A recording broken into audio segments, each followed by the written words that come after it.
Hello again, everybody, and welcome to another episode of We Watch Shudder. My name is JD, and who's here with me today? It's Michelle. Hey, it's Michelle again. Who knew? I did. Everybody did. What? We all knew it was going to be you, Michelle. Whoa. If you're tuning in for the first time, what we do is right there in the title. We watch Shudder on this podcast. Shudder is an awesome streaming content service for people who like horror and horror-adjacent things. And typically once a week on like a Thursday or Friday, they're putting out a new original or exclusive title. And that's a pretty impressive release schedule. And so we talk about those new movies as they come out. And there's another one here today. Michelle, what's today's movie? Today's movie is called A Banquet. I don't know why I'm talking in this weird like happy midday tone. It's It's because we're filming while there's sun out for once, and that never happens. Yeah, it's very rare that we're recording at 3:30 in the afternoon. Typically I it's like know. 11:30, 1 a.m., whenever. We're apparently full of life in the Yeah. afternoon. Yeah, exactly. So chipper and cheery. Oh, yes. So today's new film, as Michelle said, is called A Banquet. And like we always do, I'm just going to go ahead and read for you the description of the film as presented on the Shudder website. Here is A Banquet, directed by Ruth Paxton. A Banquet is an unsettling, thought-provoking, and hypertense psychological thriller from director Ruth Paxton. Widowed mother Holly is pushed to the breaking point when her daughter Betsy develops an extreme eating disorder. She claims she has experienced a profound enlightenment where her body is in service to a higher power.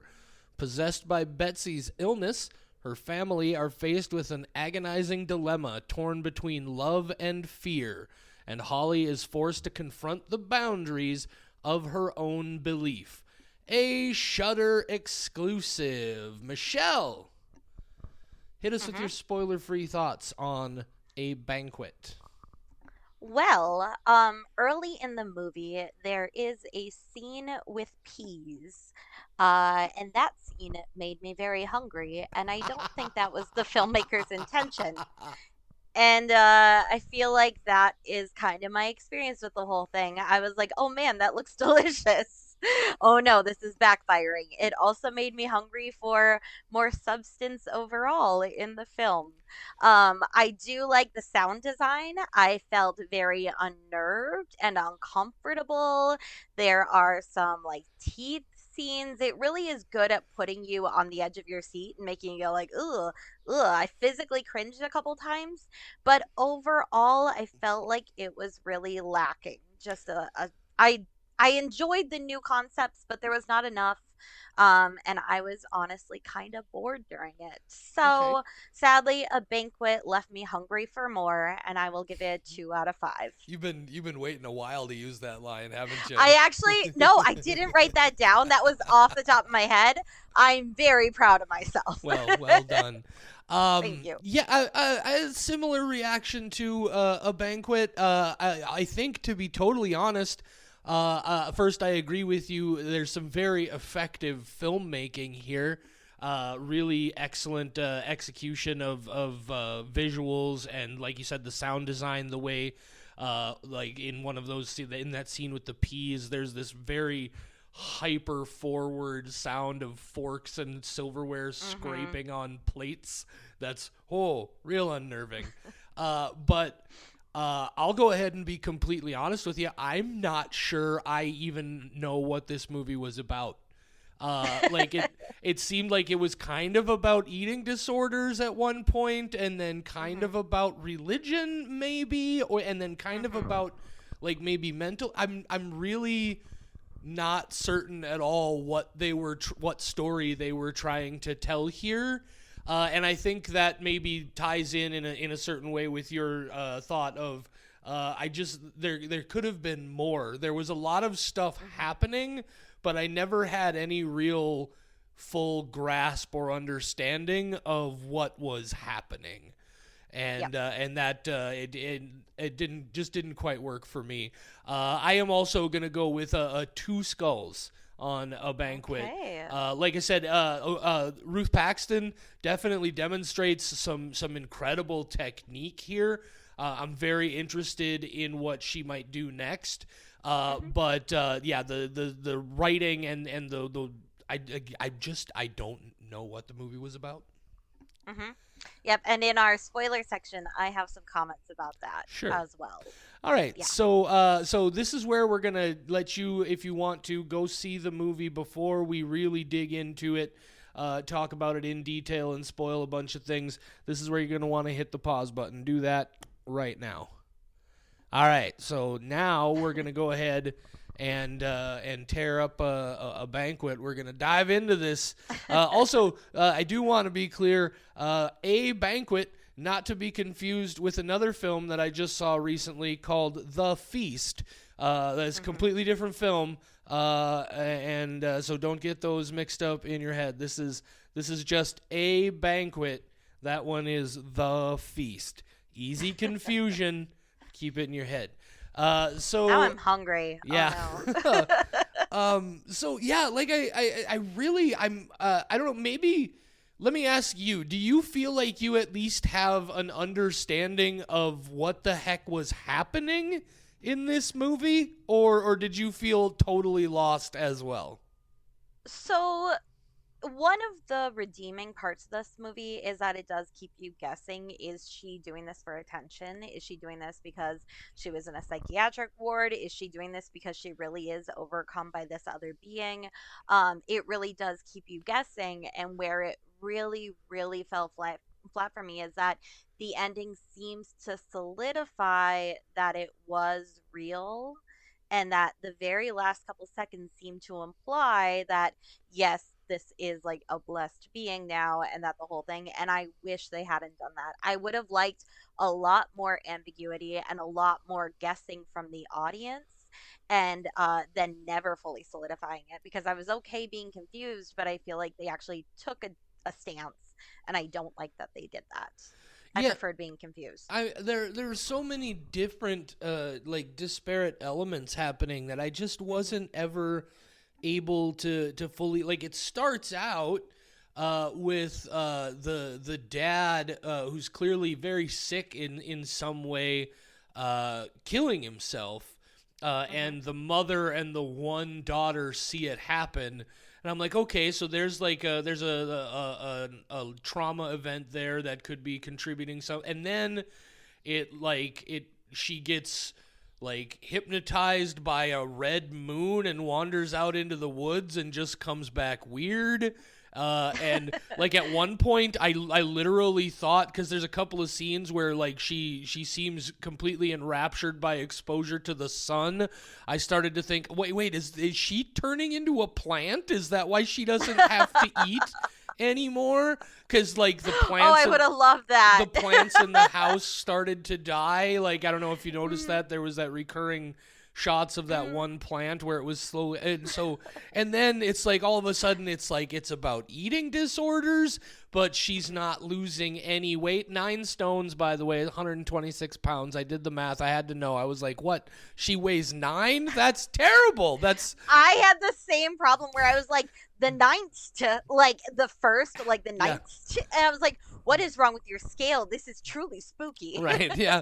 But and then all of a sudden now it's about like, oh, the mother had mental health issues, and maybe there's like a genetic thing happening here. Hmm. Also, there's the second child, Isabel, who's there. I'm not even sure why.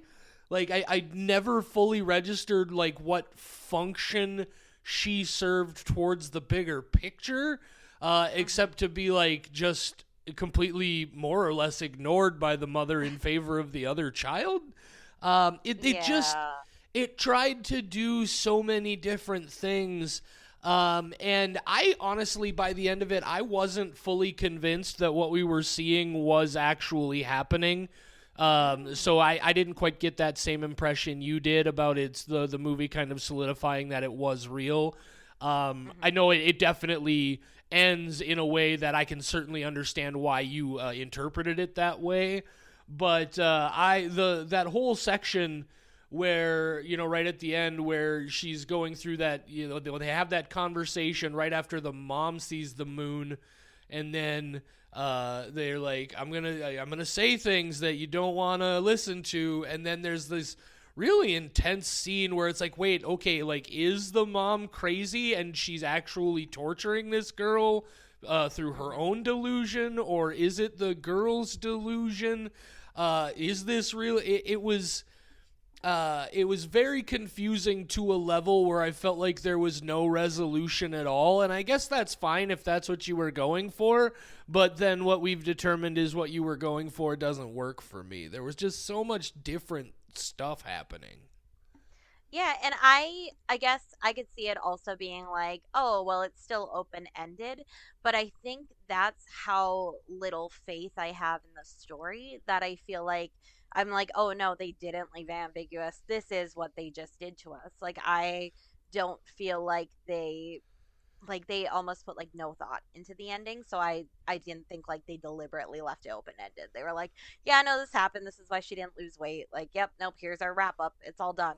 Everything was just like a confusing mess for a while, and I was on board. Like, that opening scene with the dad, I was hooked. I was like, okay, this is going to be interesting, how is this going to go? Right. And then it turns into more of a family drama than anything else. There's not like anything scary really happening. There are a couple good scenes, like the whatever that really gross uh like almost zombie like sound that she's like eating herself or whatever was happening there. Oh, that Like, was the mom was having a dream where she was incorporating mhm. that weird Japanese folk tale that her that the grandma told her. Yeah, and so it's just like a Yeah. big pile of rotting food that she's Mhm. feeding to the mouth in the back of her skull. that That's was how it worked out. Okay, I was like, I can't fully tell Yeah, like it was basically the how this mom is. having a nightmare about what Yeah. her what the grandma said actually being true. Yeah.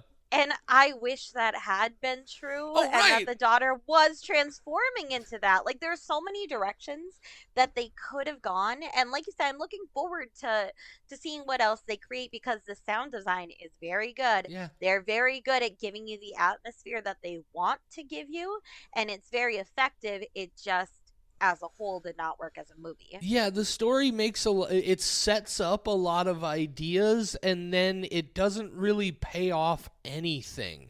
Mhm.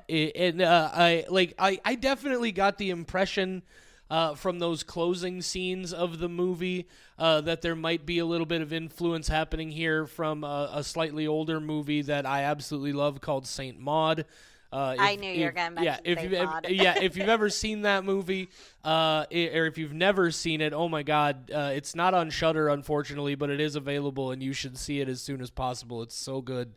But I saw a little bit of influence of that, and that that is this religious delusion, and that's why at the end, even though it's not as explicit as the way Saint Maud ends. I kind of got the impression that's like, well, maybe what we're seeing here is just her experience and not necessarily what's really happening. But even so, like, if that's what was, like, I'm not a big fan of that sort of. I like a story that makes a choice, right? And this is a Yeah. story. It's just a type of. It's nothing wrong as a type of storytelling. There are plenty of people who enjoy it just fine. This movie to me set up a lot of ideas and then didn't pay anything off really well. And there were, like you said, any number of ways it could have gone. And honestly, I don't even really care which one it would have chosen and followed if it had just picked any one of them and gone with it. hmm I the way that I like stories to be written is that the person writing the story knows what the story is. They know the reality, and now they are writing it to confuse us, like Right. if that's what they're going for. But I don't know if the people writing this story knew what the reality was. Well, I wonder if there was supposed to be a reality at all. Like if we're hmm ever supposed to be, again, that might be the idea, is we're just never supposed to fully be sure what's happening. which Hmm. I again is, I mean, if that's what you're going for, then kudos, you did it. But for me, that's not personally an enjoyable experience. Yeah, and I don't mind if the audience doesn't know what's going on. I just want the writers to know what's going on, and I really like there should be a way to analyze it. For example, Inception, the very ending of Inception. I'm sure the writers wrote that with an idea of what this means, so that people could go back and analyze and try to find their own clues about it. Sure. Um, they did not do that with this. Yeah. There's no way for us to go back and analyze because there is no reality. We don't know, and there's no way to like go back and piece it together and be like, oh yeah, this leads towards this more than this thing does. It didn't do it. It really fell flat. Agreed. Agreed. Yes, yeah. So I don't know that there's really a whole lot left. I guess I can't say entirely that you shouldn't see it. I Hmm. think Two Skulls is we're right close to 50-50 there. And again, there are some things that happen in the film that are really well executed. I think Hmm. if you're a real deep horror fan, you might want to still check it out just to get an awareness of Ruth Paxton in the back of your mind. And who knows, you may enjoy the movie more than we did. Maybe you're okay with the type of storytelling going on here. Maybe it'll work for you more than it worked for us. Clearly, we didn't hate the movie. It No. just didn't Yep. fully work for us. So I think definitely maybe check it out. Definitely, maybe that's a great phrase. But It's a great movie. is it? I don't know if I've ever seen it. Isn't that the Ryan Reynolds one? Well, Hang then on. I've definitely never seen it. It is totally the Ryan Reynolds romantic Oh comedy. God. Great movie. But yeah, this movie, like you were saying, definitely some scenes that horror fans will appreciate. There Yeah, were definitely some things where I was like, this is cool, and that's why it doesn't get like the lowest score. I was just kind of bored during it. for sure. Yeah. So, man, we're coming in light today, but I'm okay with that. 17 Yeah. minutes talking about A Banquet on Shudder. Next week, I don't know if there is a new release next week. As far as I The know, there is schedule not. that I have seen so far has nothing for the first week in June, and then there are titles every week after that. So who knows what's coming up next week, you guys? We'll Ooh. figure something out and do something fancy. You got any ideas, Michelle? We're gonna do reviews of Garth Brooks' entire discography, and every single song, and we're gonna pick our favorite ones and we're gonna sing them. Okay, so this was the last episode of We Watch Shudder. I hope you guys have enjoyed the podcast. I we have some friends who would love that. They'd be Oh, like, "Yes, I'm yeah. on board." That would be the epitome of horrifying for me right now, I think. I don't hate Garth Brooks, but I am definitely not in a Garth Brooks place in my life right now. Yeah, I do not have friends in low places right now. I Oh, am not in that place as well. right on, right on. All right, guys. Well, one way or the other, we'll figure out what's going on next week, and we'll have another episode for you. Thank you so much for listening. Say goodnight, Michelle. Good night, Michelle.